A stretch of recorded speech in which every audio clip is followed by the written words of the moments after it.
Assalamualaikum semuanya. Selamat datang di Legenda Tak Terungkap, channel yang memberikan kisah nyata dan menarik untuk dibahas.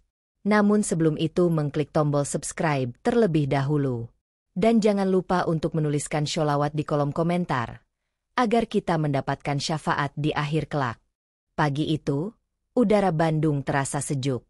Matahari baru saja naik. Sinarnya menembus sela-sela dedaunan mangga di halaman rumah Bu Hajah Sumiati. Di dalam rumah besar yang berdiri megah di kawasan elit, Sumiati duduk di sofa dengan wajah masam. Matanya menatap tajam ke arah gerbang, menunggu seseorang yang sama sekali tak ingin ia sambut. Tak lama, suara mesin mobil terdengar mendekat. Sebuah sedan hitam berhenti tepat di depan rumah. Seorang pria turun lebih dulu, lalu membukakan pintu untuk istrinya. Wanita muda itu turun dengan anggun, mengenakan gamis sederhana dan kerudung lembut yang menjuntai. Dia tersenyum, mencoba menenangkan degup jantungnya. "Mama," sapanya dengan suara pelan. Namun, wajah Sumiati tak menunjukkan sambutan hangat. Ia mengangkat dagunya sedikit, menatap menantunya, Lestari, dengan tatapan penuh penilaian. Sementara putranya, Bayu, menghela napas, tahu betul betapa sulitnya membangun hubungan antara istrinya dan ibunya. "Kenapa baru datang sekarang?" Suara Sumiati tajam, tanpa basa-basi. Lestari tersenyum, berusaha tetap hormat. "Kami sempat mampir ke rumah sakit dulu, MAH." Mata Sumiati menyipit. "Kenapa? Kamu sakit?" Lestari melirik Bayu, meminta dukungan. Pria itu pun menjawab, "Tari hamil, MAH. Ini kabar baik, kan?" Namun, bukannya bahagia, wajah Sumiati justru mengeras. Matanya menatap perut menantunya yang masih rata dengan penuh ketidakrelaan.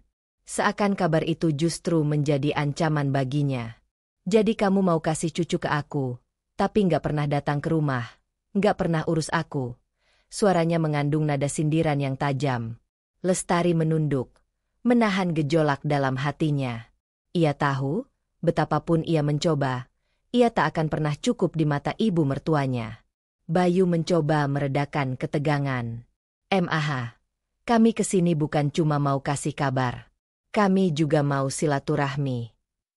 Namun, Sumiati hanya mendengus pelan. "Silaturahmi?" Setelah berbulan-bulan gak muncul, baru sekarang ingat punya ibu. Suasana di teras rumah itu terasa tegang. Lestari menggenggam tangannya sendiri, mencoba menahan perasaan yang berkecamuk di dadanya. Ini baru awal, dan ia tahu, cobaan yang lebih besar sedang menantinya di rumah ini. Setelah percakapan yang dingin di teras, Lestari dan Bayu masuk ke dalam rumah. Suasana di dalam terasa lebih dingin daripada udara pagi di luar. Sumiati duduk di kursi kayu berukir. Matanya terus mengawasi gerak-gerik menantunya dengan tatapan tajam. "Jadi, kamu hamil. Berapa bulan?" tanyanya datar. Lestari tersenyum kecil, mencoba tetap lembut meski hatinya penuh kecemasan. "Masih awal, MAH. Baru masuk 2 bulan. Sumiati menyipitkan matanya. "Hah? Baru 2 bulan?" Ia menoleh ke arah Bayu. "Kamu yakin itu anak kamu?" Ruangan mendadak sunyi. Bayu terperanjat. Wajahnya memucat. Lestari menahan napas. Hatinya mencelos mendengar tuduhan itu. "Mamah ngomong apa?" Suara Bayu bergetar, antara terkejut dan marah. Sumiati menyandarkan tubuhnya ke kursi. "Ya, kamu kan tahu sendiri. Istri kamu itu lebih banyak tinggal di rumah orang tuanya daripada di sini. Kamu yakin dia nggak aneh-aneh?" Lestari merasakan dadanya sesak. Ia tak pernah menyangka ibu mertuanya akan melontarkan tuduhan sekeji itu. Tangannya gemetar, tetapi ia berusaha tetap tenang. "MAH, aku nggak pernah macam-macam. Demi Allah, bayi ini anak Bayu," ucapnya dengan suara bergetar. Sumiati tertawa sinis. "Ah, semua perempuan juga bisa bilang kayak gitu." Bayu mengusap wajahnya. Frustrasi. "Mamah, cukup. Aku percaya sama Tari. Aku nggak mau dengar tuduhan aneh-aneh lagi. Namun, Sumiati tetap tak bergeming. Ia memandangi Lestari dari ujung kepala hingga ujung kaki, seolah sedang menilai seseorang yang tak ia percayai sama sekali. Lestari menundukkan kepala. Matanya panas menahan air mata. Ia ingin membuktikan bahwa dirinya bukan seperti yang ibu mertuanya pikirkan, tetapi ia juga sadar, apapun yang ia lakukan, Sumiati tidak akan pernah menerimanya. Ketegangan di dalam rumah semakin terasa. Dan tanpa ada yang menyadari, bibit kebencian dalam diri Sumiati semakin tumbuh subur, menunggu saat yang tepat untuk meledak. Hari-hari berlalu, dan hubungan antara Lestari dan ibu mertuanya semakin memburuk. Setiap pagi, saat Lestari sibuk menyiapkan sarapan, Sumiati selalu punya alasan untuk mencela. "Telur ini gosong, mana enak dimakan," bentaknya suatu pagi, mendorong piring di meja hingga hampir jatuh. Lestari menunduk, menahan air mata. "Maaf, MAH, saya buatkan yang baru." "Tidak usah, dasar nggak becus." Sumiati mendengus kesal, lalu menatap Bayu yang duduk di meja makan. "Lihat istrimu ini, bahkan masak saja nggak bisa. Gimana nanti kalau anaknya lahir? Mau dikasih makan makanan gosong juga."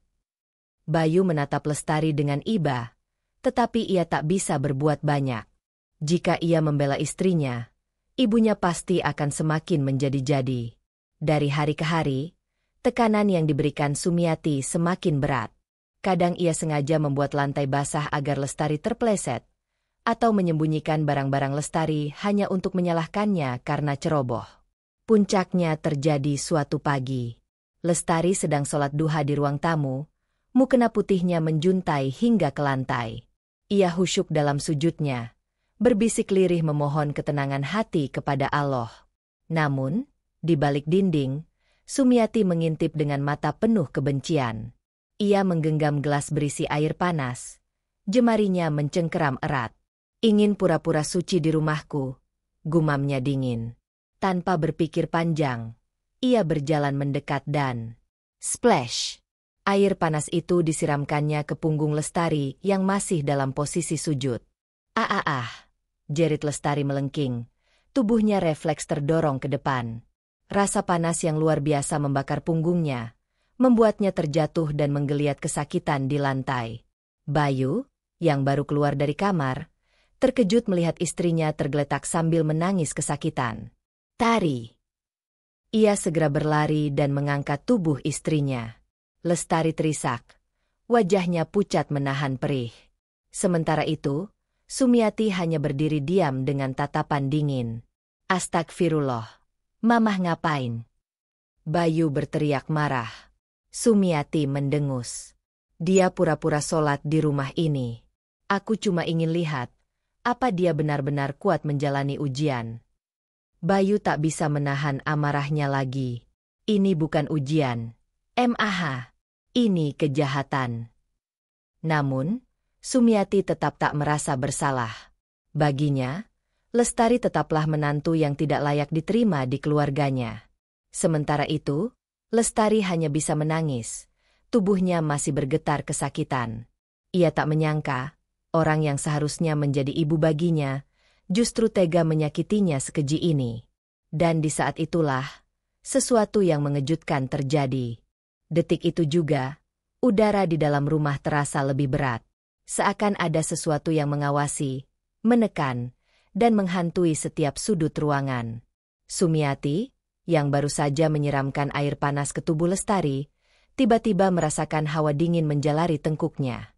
Bayu membantu istrinya duduk, panik melihat kulit punggung Lestari yang memerah dan mulai melepuh. "Kita ke dokter sekarang," katanya. Tetapi sebelum ia bisa bergerak, Sumiati berteriak. Ia mundur beberapa langkah.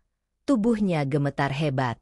Matanya melebar, menatap kosong ke depan, seperti melihat sesuatu yang tak kasat mata. MMAH. Bayu menoleh, bingung dengan perubahan mendadak ibunya. Sumiati menjerit lagi, kali ini lebih kencang. Tangannya terangkat, mencakar wajahnya sendiri. Panas, panas. Badanku panas, jeritnya sambil meronta-ronta. Ia berlari ke dapur, membuka keran air dan menenggelamkan kepalanya di bawah aliran air. Namun, meski air terus mengalir, ia tetap merasakan panas yang membakar. Ampun. Allah. Ampun. Panas. Tolong aku. Ia berteriak histeris. Bayu dan Lestari hanya bisa tertegun, belum mengerti apa yang sebenarnya terjadi.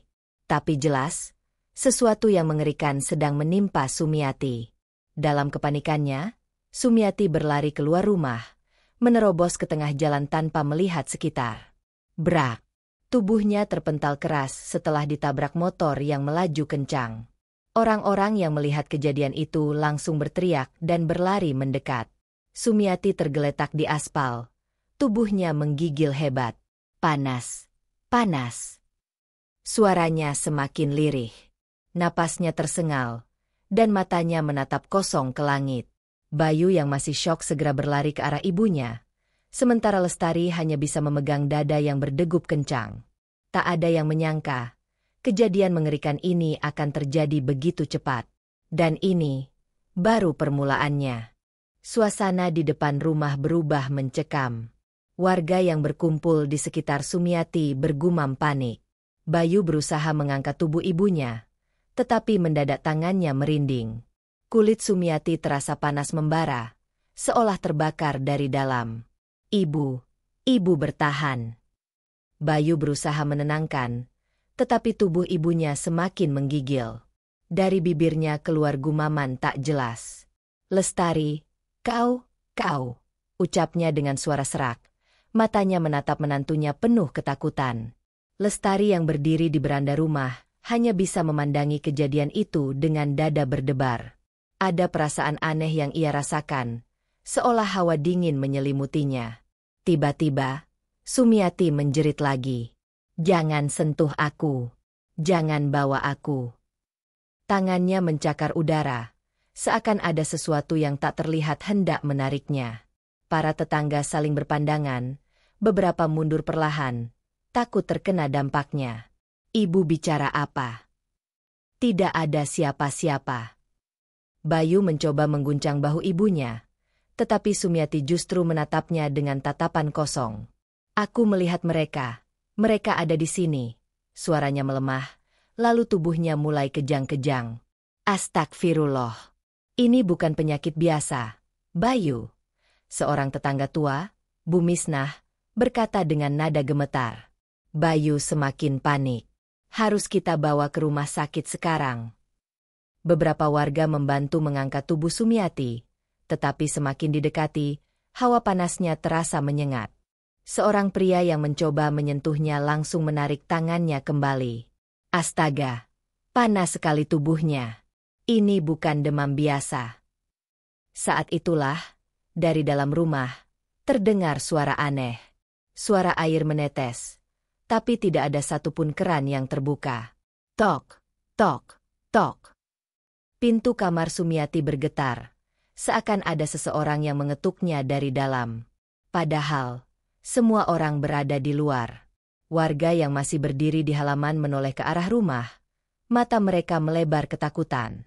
Lestari menahan napas. Ia merasakan sesuatu yang mengawasi dari dalam rumah itu. Malam ini belum berakhir. Dan teror baru saja dimulai. Suara ketukan di pintu kamar semakin keras. Tok, tok, tok. Semua orang di halaman rumah menegang. Napas mereka tertahan, seakan tak ada yang berani bergerak. Hawa di sekitar terasa semakin berat, seperti ada sesuatu yang tak terlihat sedang mengawasi. Ibu. Suara Bayu bergetar. Tatapannya berpindah dari ibunya yang kejang-kejang ke arah pintu kamar yang kini bergetar lebih keras. Lestari, jangan masuk, bisik Bu Misnah saat melihat menantu Sumiati melangkah mendekat. Tapi Lestari tak bisa menahan diri. Sejak tadi, ia merasakan sesuatu yang tak kasat mata mengelilinginya. Sebuah firasat buruk menyelusup ke dalam hatinya. Dengan tangan gemetar, ia mendorong pintu rumah, melangkah masuk. Langkahnya ringan, tapi dadanya terasa sesak. Bau anyir tercium di udara. Di dalam rumah yang gelap, suara ketukan bergema lebih nyaring. Tapi kini bukan hanya ketukan. Hahaha kakak. Hahaha kakak. Sebuah suara serak seperti seseorang yang tersedak keluar dari balik pintu kamar. Lestari menahan napas. Tubuhnya meremang. Astagfirullah, bisiknya. Ia memejamkan mata sejenak, mengumpulkan keberanian, lalu mengulurkan tangan untuk memutar gagang pintu. Tapi sebelum ia sempat menyentuhnya, brak. Pintu terbanting sendiri dengan keras. Lestari terlonjak mundur. Bayu dan beberapa warga yang mengintip dari pintu depan langsung berlari masuk. "Apa yang terjadi?" teriak Bayu. Lestari menunjuk pintu yang kini terbuka lebar. Di dalam kamar, gelap pekat, tapi samar-samar terdengar suara napas berat. Hahaha kakak. Hahaha kakak. Bayu menyalakan lampu. Sekujur tubuhnya merinding. Di dalam kamar, di tengah ranjang yang seharusnya kosong, duduk sesosok wanita. Pakaiannya lusuh, rambutnya panjang berantakan, wajahnya tertutup bayangan. Ia duduk membelakangi mereka. Punggungnya bergoyang perlahan seperti sedang menangis. "Siapa itu?" Suara Bayu bergetar. Tak ada jawaban. Tiba-tiba, sosok itu menoleh perlahan. Dan ketika wajahnya terlihat, "Aarg." Jeritan bergema di seluruh rumah. Lestari menjerit. Tubuhnya langsung mundur dan terjatuh ke lantai. Bayu meraih istrinya, tapi matanya tetap terpaku pada sosok yang kini menoleh ke arah mereka. Wajah itu bukan wajah manusia. Kulitnya hitam legam, matanya melotot dengan putih yang bersinar di tengah kegelapan. Mulutnya sobek hingga ke pipi, menyeringai dengan gigi hitam yang tajam. Suara seraknya semakin kencang. Hahaha kakak. Hahaha kakak.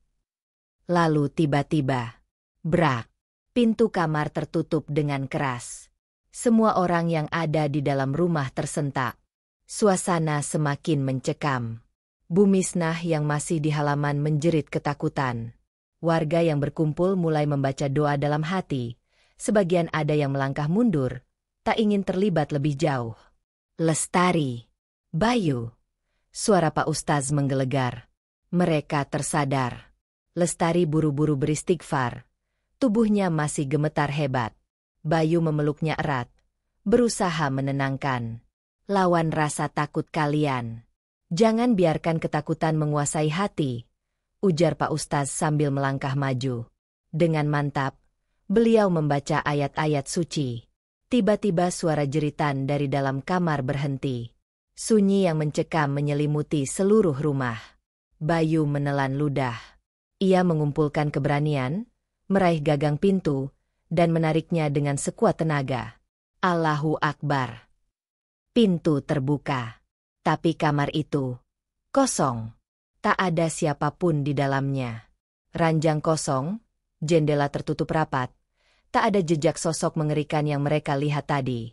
Lestari mundur selangkah. Di mana dia?" Pak Ustaz masuk lebih dalam, mengamati setiap sudut ruangan. Lalu, tatapannya terhenti pada sesuatu di lantai dekat ranjang. Basah. Ada genangan air berwarna hitam pekat, mengeluarkan bau anyir yang menyengat. Seperti sesuatu yang telah membusuk. Pak Ustaz menghela napas panjang. Ini bukan sekadar gangguan biasa. Ada sesuatu yang lebih besar sedang terjadi di rumah ini. Di luar, Bu Hajah Sumiati yang masih terbaring kejang tiba-tiba tersentak. Matanya terbuka lebar, menatap kosong ke langit. Mulutnya terbuka, mengeluarkan suara lirih yang membuat bulu kuduk meremang. "Ah, ah, ah." Warga yang melihatnya langsung menjauh, ngeri dengan ekspresi wajahnya yang kosong. Tapi belum sempat ada yang bergerak, Sumiati tiba-tiba bangkit. Tanpa peringatan, tubuhnya melonjak, bergerak dengan kecepatan tak wajar. Tangan kurusnya mencengkeram lengan Lestari. Mata mereka bertemu. Dan saat itu juga, suara mengerikan keluar dari mulut Sumiati. "Kau harus ikut denganku." Lestari menjerit sekuat tenaga, Tubuhnya berusaha melepaskan cengkeraman Bu Haja Sumiati yang mencengkam lengannya erat-erat. Mata wanita tua itu masih kosong, seperti boneka mati yang digerakkan oleh sesuatu yang tak kasat mata. "Bu Hajah, sadar!" teriak Pak Ustaz sambil maju, tapi Sumiati justru semakin mempererat genggamannya. Bayu berusaha menarik istrinya, tapi kekuatan yang dikeluarkan oleh ibu kandungnya sendiri terasa seperti bukan milik manusia. "Lepaskan istri saya!" Lestari menjerit lagi, tapi di saat yang sama, sesuatu yang lebih mengerikan terjadi. Bu Hajah Sumiati tiba-tiba tersenyum. Bukan senyum biasa. Bibirnya yang tadinya kaku perlahan menyeringai, memperlihatkan gigi-giginya yang terlihat lebih panjang dan menguning. Matanya berubah. Kini hanya terlihat putihnya saja, sementara dari tenggorokannya terdengar suara parau yang mengerikan. "Kau, milikku." Lalu tiba-tiba, wus! Sebuah embusan angin dingin menyapu halaman rumah, seperti ada sesuatu yang bergerak sangat cepat di sekitar mereka. Warga yang tadinya masih berani menonton kini mulai berhamburan mundur. "Lawan dia dengan doa," seru Pak Ustaz. Ia segera membaca ayat-ayat suci dengan suara lantang. Suaranya menggetarkan malam, membuat tubuh Sumiati yang tadinya kokoh mulai bergetar hebat. "Arg! Hentikan!" Suara Sumiati bukan lagi suara wanita tua. Suaranya berat, seperti suara laki-laki yang berbicara dari tenggorokannya. Lestari merasakan kuku-kuku panjang itu semakin menggali ke dalam kulitnya, sebelum akhirnya, "Allahu Akbar!" Bayu menarik Lestari dengan sekuat tenaga. Tubuh istrinya terhempas ke dalam pelukannya, sementara Sumiati terdorong ke belakang dan terjatuh ke tanah. Pak Ustaz mendekat, terus membaca doa-doa. Sumiati menggeliat di tanah seperti cacing kepanasan. Tubuhnya mengejang hebat. Dari mulutnya keluar busa putih, lalu diikuti dengan darah kental yang mengalir dari hidung dan telinganya. Semua orang menahan napas. Hening. Lalu, mata Sumiati terbuka.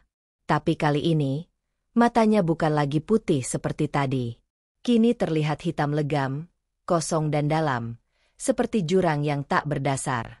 Dan kemudian, suara itu keluar lagi. Ini belum selesai. Angin malam kembali berembus kencang. Aroma busuk menyeruak dari tubuh Sumiati, membuat warga menutup hidung mereka. Tubuhnya sedikit terangkat dari tanah, seperti ada yang menariknya dari dalam kegelapan. Pak Ustaz mengangkat tangannya tinggi-tinggi. Apapun yang ada di dalam tubuhnya, keluar sekarang juga. Dengan izin Allah, kau tak bisa tinggal di sini. Suara pekikan menggema di seluruh halaman. Arg. Tubuh Sumiati menegang, lalu mendadak terkulai lemas. Napasnya berat, seperti seseorang yang baru saja berlari jauh. Sun. Semua orang menunggu dalam ketegangan. Tiba-tiba, dari kejauhan, terdengar suara langkah kaki mendekat. Seseorang muncul dari kegelapan. Seorang pria berpakaian serba hitam. Pak Ustaz menatapnya tajam. "Siapa kau?" Pria itu tersenyum samar. Dan dengan suara tenang, ia berkata, "Aku datang untuk mengambil hakku." Bayu menggenggam tangan Lestari erat-erat. Warga yang masih tersisa di halaman menatap pria berpakaian serba hitam itu dengan waspada. Ia melangkah perlahan, seperti tidak terburu-buru. Tatapan matanya tajam, wajahnya tenang, dan senyum tipis di bibirnya justru terasa mengerikan. Pak Ustaz maju selangkah. "Siapa kau?" Pria itu tidak langsung menjawab. Ia hanya memandang tubuh Bu Hajah Sumiati yang masih tergeletak di tanah. Napasnya terdengar berat, seolah baru saja bertarung dengan sesuatu yang tak terlihat.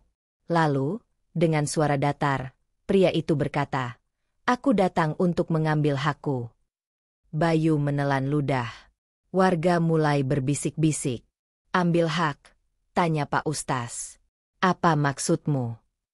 Pria itu menatap Sumiati, lalu berkata dengan nada lembut yang justru terdengar menakutkan, "Sudah waktunya dia membayar janji."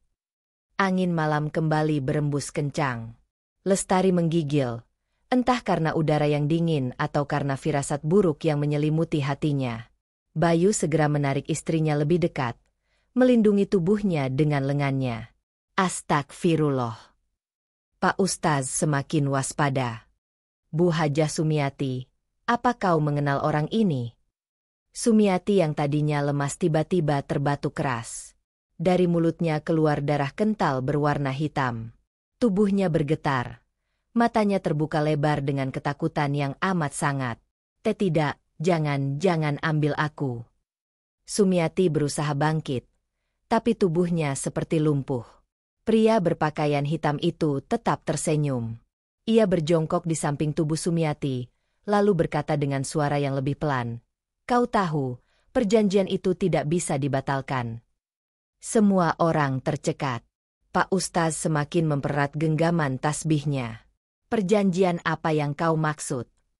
Pria itu menoleh perlahan. Senyumnya melebar, tapi matanya tetap dingin.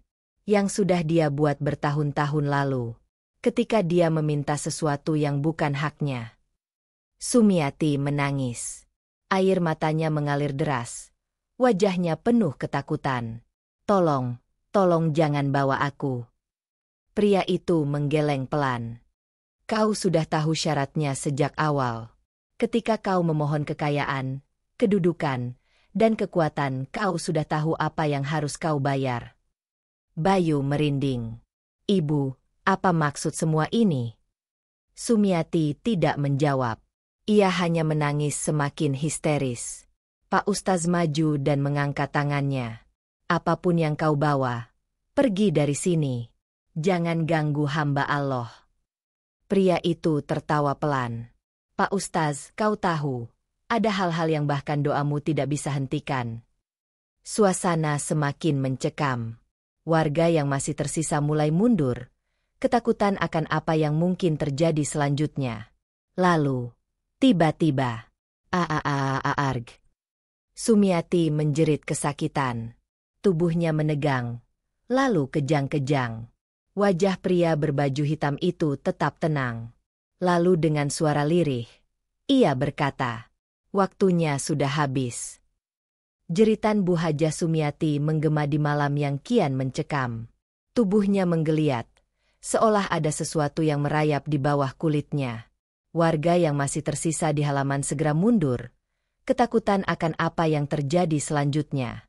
Pria berbaju hitam itu tetap berjongkok di samping tubuh Sumiati, menatapnya seperti seorang hakim yang hendak menjatuhkan vonis terakhir. "Sudah cukup." Suaranya terdengar pelan, tapi begitu dingin dan mematikan. Pak Ustaz semakin erat menggenggam tasbihnya. Bibirnya tak henti-henti mengucap doa. Lestari bersembunyi di balik punggung Bayu, menggigil ketakutan. Tiba-tiba, angin bertiup lebih kencang.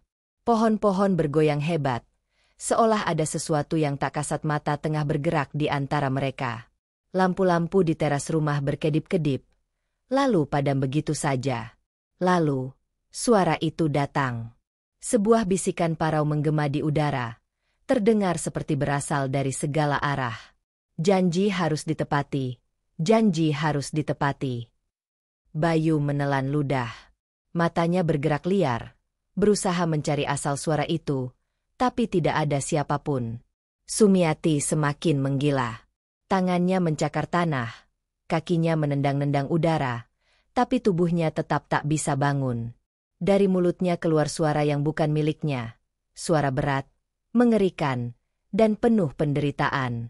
"Tidak, lepaskan aku menyesal, aku menyesal." Pria berbaju hitam itu tetap tersenyum. Tidak ada jalan kembali.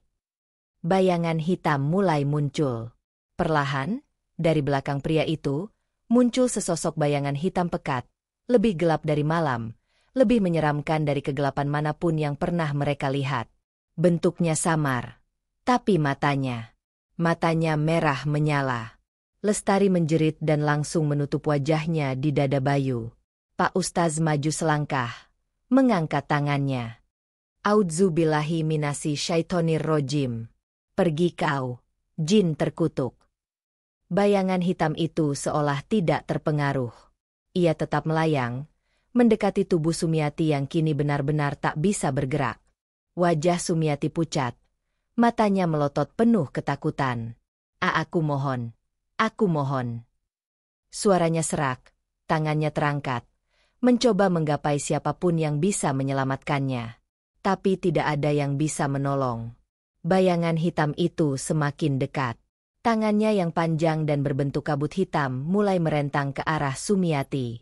Dan saat jemarinya yang gelap menyentuh tubuh wanita tua itu, "Ah." Jeritan terakhir Sumiati terdengar begitu memilukan. Tubuhnya melengkung ke atas, seolah ada sesuatu yang menariknya dengan paksa.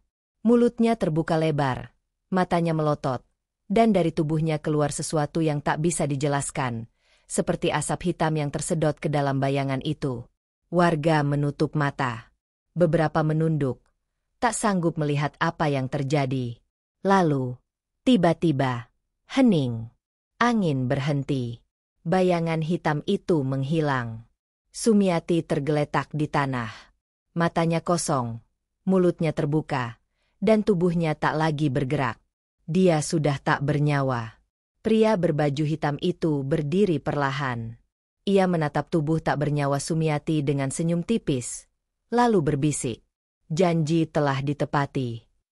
Lalu, dalam hitungan detik, pria itu melangkah mundur, dan tubuhnya perlahan lenyap ke dalam kegelapan.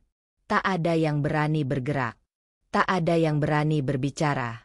Hanya suara napas tertahan, ketakutan yang merayap, dan tubuh Sumiati yang kini tak bernyawa.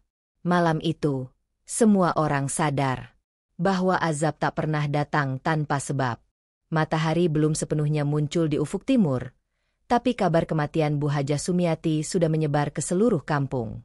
Warga berkumpul di rumah duka, sebagian masih mengguncang kepala, tak percaya dengan apa yang terjadi tadi malam. Pak Ustaz dan beberapa lelaki kampung sudah bersiap mengurus jenazah. Tubuh Sumiati yang kaku dibaringkan di atas kain kafan. Wajahnya terlihat tegang, seperti masih dipenuhi ketakutan terakhir sebelum ajal menjemputnya. Lestari hanya berdiri di kejauhan. Ia menggenggam tangan Bayu erat-erat, masih tak bisa melupakan kejadian semalam. "Semoga Allah mengampuni dosa-dosanya," ucap Pak Ustaz lirih sebelum mulai memimpin prosesi pemakaman. Namun, sejak awal, tanda-tanda keanehan sudah mulai terlihat. Saat jenazah dimandikan, air yang digunakan berubah keruh, berwarna hitam pekat dan mengeluarkan bau anyir yang menusuk hidung. Beberapa warga yang melihat langsung menutup mulut mereka, menahan muntah. "Astagfirullah," bisik salah satu ibu-ibu yang membantu prosesi. Mereka mengira itu hanya kebetulan. Tapi ketika jenazah hendak dikafani, kain putih yang baru saja dibentangkan tiba-tiba saja berbau busuk, seperti bangkai yang sudah lama membusuk. Para lelaki yang bertugas mengkafani saling pandang. Pak Ustaz menarik napas dalam. "Lanjutkan saja. Kita harus segera menguburkannya sebelum matahari semakin tinggi." Mereka bekerja lebih cepat. Dalam waktu kurang dari 1 jam, jenazah sudah siap diusung ke pemakaman. Tapi disitulah keanehan berikutnya terjadi. Tanah makam yang telah digali sejak pagi, tiba-tiba saja longsor. Ketika warga mencoba menggali ulang, tanah terasa lebih keras dari biasanya, seolah menolak untuk dibuka. Cangkul yang mereka gunakan terasa berat, dan setiap kali tanah berhasil digali, lubang itu perlahan tertutup kembali seperti ada tangan tak kasat mata yang mengisi tanahnya sendiri. "Ini tidak biasa, Pak Ustaz," bisik seorang penggali makam. Wajahnya penuh keringat. Pak Ustaz mulai terlihat gelisah. "Kita harus berdoa sebelum melanjutkan." Semua warga berkumpul, mengangkat tangan, dan mengucapkan doa bersama. Mereka meminta agar Allah memudahkan proses pemakaman ini. Setelah beberapa saat, akhirnya lubang makam bisa digali kembali. Mereka pun menurunkan jenazah Sumiati ke dalam liang lahat. Namun, saat tubuhnya menyentuh dasar tanah, suara retakan terdengar. Braak! Tanah di sekitar liang lahat tiba-tiba amblas, menciptakan lubang yang lebih dalam. Semua warga mundur dengan panik. Seolah-olah bumi menolak menerima jasadnya. Pak Ustaz membaca doa lebih keras. Ya Allah, ampuni dosa-dosanya. Terimalah ia di sisi MU. Tapi saat itu juga, sesuatu yang tak terduga terjadi. Dari dalam liang lahat, muncul suara gemuruh. Tanah bergerak seperti berdenyut. Lalu dari dalam lubang, keluarlah segerombolan belatung putih yang merayap naik, memenuhi tubuh Sumiati yang masih terbungkus kafan. Beberapa warga menjerit. Ada yang mundur ketakutan. Lestari langsung menutup wajahnya di balik punggung Bayu. Tubuhnya gemetar. Pak Ustaz yang awalnya tegar, kini mulai terbata-bata dalam doanya. Bismillahirrohmanirrohim. Ya Allah. Mereka harus segera menguburnya. Para lelaki bergegas memasukkan tanah dengan cepat, meskipun tangan mereka gemetar. Mereka tak ingin melihat apa yang terjadi di dalam sana lebih lama lagi. Tak butuh waktu lama. Akhirnya liang lahat tertutup sepenuhnya. Makam itu tampak sunyi, tapi hawa di sekitarnya terasa aneh. Burung-burung yang biasanya beterbangan di sekitar pemakaman tiba-tiba hilang. Suasana terasa begitu sunyi, seolah alam pun enggan menyentuh tempat itu. Lestari menoleh ke arah Bayu. Suaranya lirih. Mas, ini sudah selesai, kan? Bayu tak menjawab. Pak Ustaz menaburkan bunga di atas pusara, lalu memimpin doa terakhir. Tapi di tengah-tengah doa, terdengar sesuatu dari dalam tanah. Hahaha, hahaha. Suara napas berat. Semua orang langsung menghentikan doa mereka. Pak Ustaz menegakkan tubuhnya. Matanya membelalak. Astagfirullah, suara apa itu? Tanah makam Sumiati bergejolak. Seolah ada sesuatu di dalamnya yang belum selesai. Dan malam nanti, sesuatu akan datang kembali. Matahari telah tenggelam di ufuk barat. Gelap mulai menyelimuti kampung. Suasana rumah Lestari terasa lebih sunyi dari biasanya. Setelah pemakaman tadi siang, Bayu memutuskan untuk membawa istrinya pulang lebih awal. Ia tahu Lestari masih syok dengan apa yang terjadi di makam Bu Hajah Sumiati. Namun, meski tubuhnya ada di rumah, pikiran Lestari masih tertinggal di sana. Di tanah kuburan yang bergolak, di suara aneh yang terdengar dari bawah makam. Lestari duduk di sudut kamar, memeluk lututnya sendiri. Matanya kosong. Bayu yang duduk di sebelahnya menggenggam tangannya lembut. Sayang, coba istirahat, ya? Aku tahu ini berat buat kamu. Lestari menggeleng pelan. Mas, aku takut. Bayu menghela napas, mencoba menenangkan istrinya. Gak ada yang perlu ditakutin. Bu Hajah sudah dimakamkan. Semua sudah selesai. Namun, saat ia mengucapkan itu, dalam hati Bayu sendiri ada kegelisahan yang tak bisa ia jelaskan. Lestari menatap suaminya dengan mata berkaca-kaca. Mas, kalau memang sudah selesai, kenapa aku merasa belum? Suasana rumah semakin sunyi. Hanya suara angin malam yang berhembus pelan, menyelusup di sela-sela celah jendela. Tiba-tiba, tok, tok, tok. Suara ketukan terdengar dari pintu depan. Lestari dan Bayu saling berpandangan. Siapa yang datang larut malam begini? Bayu bangkit, melangkah ke arah pintu dengan hati-hati. Siapa? Tanyanya tanpa langsung membukanya. Tak ada jawaban. Hanya ada suara angin berdesir di luar. Ia mengintip lewat celah jendela. Gelap. Tak ada siapapun. Namun, saat Bayu hendak berbalik kembali ke kamar, suara itu terdengar lagi. Tok, tok, tok. Lestari meremas kain yang ia pegang. Tubuhnya mulai gemetar. Mas, jangan buka. Bisiknya ketakutan. Bayu menelan ludah, tapi tangannya tetap meraih pegangan pintu. Perlahan, ia membukanya. Dan di depan rumah mereka, berdiri sesosok perempuan tua dalam balutan mukena putih yang lusuh, dengan wajah yang samar tertutup kain. Mukena itu kotor, penuh tanah dan bercak hitam. Udara malam terasa lebih dingin. Astagfirullah. Bayu mundur selangkah. Lestari mengintip dari belakang suaminya. Begitu melihat sosok itu, ia langsung terhuyung ke belakang. Napasnya memburu. Mas, itu Bu Hajah. Bayu menoleh ke istrinya. Jangan bicara sembarangan. Itu gak mungkin.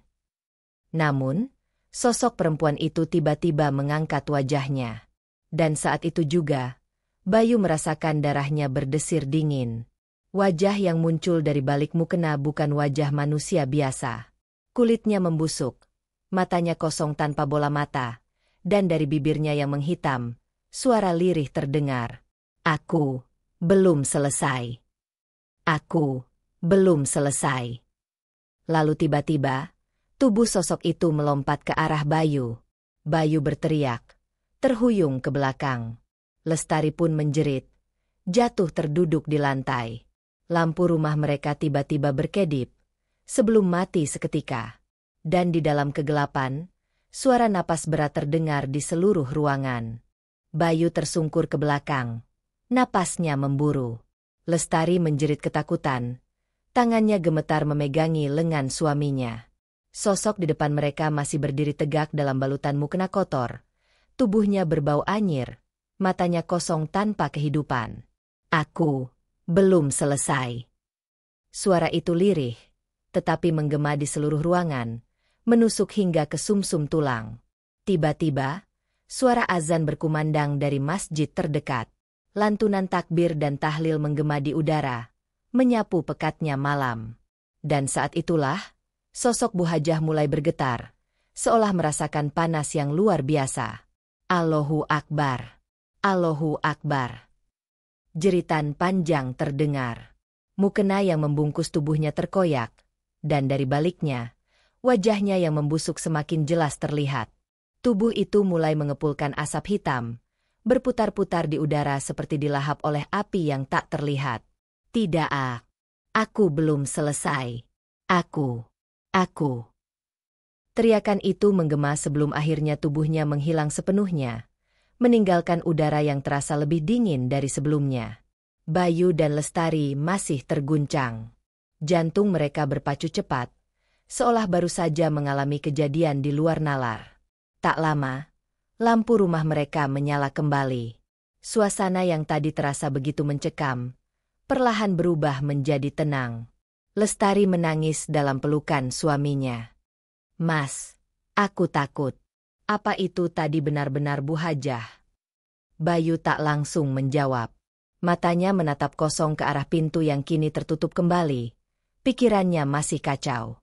Tapi satu hal yang pasti, Bu Hajah telah menerima balasannya. Hikmah dan ayat Al-Quran. Apa yang terjadi pada Bu Hajah adalah bentuk nyata dari kezaliman yang berbalik kepada pelakunya sendiri. Ia telah memperlakukan menantunya dengan buruk, meremehkan ibadah, dan melakukan kebencian dengan hawa nafsu. Allah telah memperingatkan dalam Al-Quran. Dan janganlah kamu berbuat kerusakan di muka bumi, sesudah Allah memperbaikinya, dan berdoalah kepadanya dengan rasa takut dan penuh harap. Sesungguhnya rahmat Allah amat dekat kepada orang-orang yang berbuat baik. Quran Surat Al-A'raf 56. Bu Hajah yang semasa hidupnya tidak memperlakukan menantunya dengan adil, akhirnya mendapatkan pembalasan yang tidak pernah ia bayangkan. Sebagai manusia, kita diajarkan untuk berbuat baik kepada sesama, tidak merendahkan orang lain, dan menjaga hati dari kedengkian serta kesombongan. Allah juga berfirman dalam ayat lain, barang siapa mengerjakan kebajikan seberat zarah, niscaya dia akan melihat balasannya.